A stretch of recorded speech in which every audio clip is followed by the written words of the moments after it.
আপনার ছেলেকে বলবেন, বাবা বলো তো দেখি, ওই দেখা যায় কবর, ওই আমাদের ঘর, ওইখানেতে থাকতে হবে অনেকটা বছর।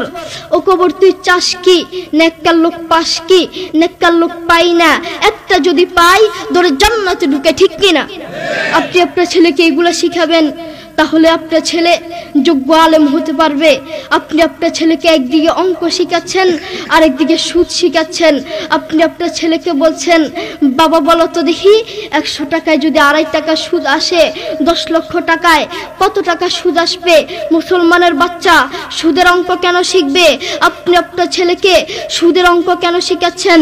আপনি আপনার ছেলেকে শিখাবেন, বাবা বলো তো দেখি, 100 টাকায় যদি 2.5 টাকা সুদ আসে, 10 লক্ষ টাকায় 100 টাকায় যদি 2.5 টাকা জাকাত আসে, 10 লক্ষ টাকায় কত টাকা জাকাত আসবে?